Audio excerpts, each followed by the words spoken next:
Hi friends, perspective education చూద్దాం ర్యాపిడ్గా bits. అయితే first bit, ఆక్సియాలజీ దేని గురించి అధ్యయనం చేస్తుంది? విలువలు.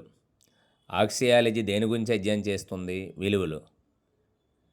తాను పనిచేసే పని ద్వారా ఆత్మసంతృప్తి పొందగలగడం ఏ విలువ?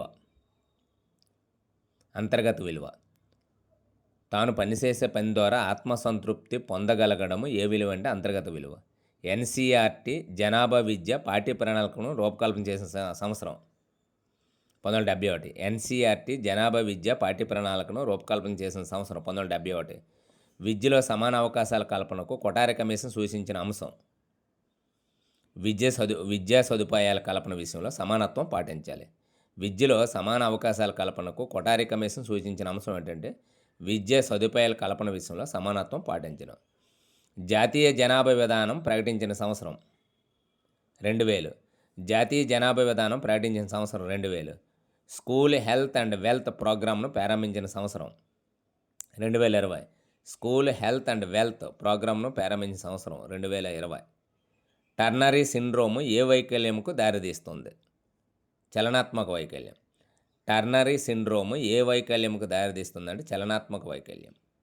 పర్యావరణ పరిరక్షణ కోసం తివారీ కమిటీ ఏర్పాటు చేసిన సంవత్సరం 1980. పర్యావరణ పరిరక్షణ కోసం తివారీ కమిటీ ఏర్పాటు చేసిన సంవత్సరం 1980. పర్యావరణ పరిరక్షణ చట్టం చేయబడిన సంవత్సరం 1986. పర్యావరణ పరిరక్షణ చట్టం చేయబడిన సంవత్సరం 1986. జనాభా పరంగా భారతదేశంలో గొప్ప విభాజక సంవత్సరం 1921. జనాభా పరంగా భారతదేశంలో గొప్ప విభాజక సంవత్సరం 1921. జాతీయ జనాభా విధానం 2000 ప్రకారం జనాభా స్థిరీకరణ ఎప్పటిలోకి జరగాలని లక్ష్యం పెట్టుకున్నారు? 2045. జనాభా స్థిరీకరణ ప్రకారం జాతీయ జనాభా విధానం 2000 ప్రకారం జనాభా స్థిరీకరణ ఎప్పటిలోకి జరగాలని పెట్టుకున్నారు లక్ష్యం 2045. జాతీయ అక్షరాస్యత దళాన్ని ఎప్పుడు ప్రారంభించారు?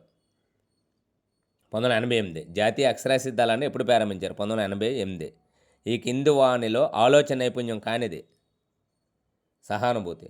మరి ఆలోచన నైపుణ్యాలు ఏంటి? సృజనాత్మక ఆలోచన, విమర్శనాత్మక ఆలోచన, సమస్య పరిష్కార నైపుణ్యం.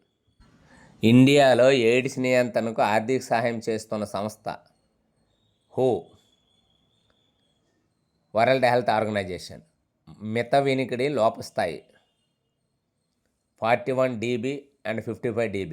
మిత వినికిడి లోపస్థాయి 41 dB, 55 dB. ఆండ్రగాగి అనే అభ్యాసన విధానం ఈ దశకు చెందింది వయోజనులు. ఆండ్రగాగి అనే అభ్యాసనము ఏ దశకు చెందింది? వయోజనులు. సుస్థిరాభివృద్ధి గురించి తెలిపిన బ్రూట్లాండ్ కమిషన్ ఏ సంవత్సరం నివేదిక సమర్పించింది? 1987.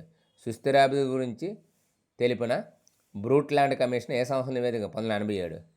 పర్యావరణ సంరక్షణను మౌలిక విలువగా భావించి పాఠ్య ప్రణాళికలో చేర్చాలని సిఫార్సు చేసింది. NEP 2020. పర్యావరణ సంరక్షణను మౌలిక విలువగా భావించి పాఠ్య ప్రణాళికలో చేర్చాలని సిఫార్సు చేసింది. NEP 2020. విద్యపై మనం చేసేది పెట్టుబడి కాదు, అది మనం చేసే ఖర్చుగా భావించాలని పేర్కొన్నది. మార్సల్. విద్యపై మనం చేసేది పెట్టుబడి కాదు, అది మనం చేసే ఖర్చుగా భావించాలని పేర్కొన్నది మార్సల్. జాతీయ వయోజన విద్యా కార్యక్రమం ప్రారంభించిన సంవత్సరం 1978. జాతీయ వయోజన విద్యా కార్యక్రమం ప్రారంభించిన సంవత్సరం 1978. Friends, please subscribe and like and share. Thank you.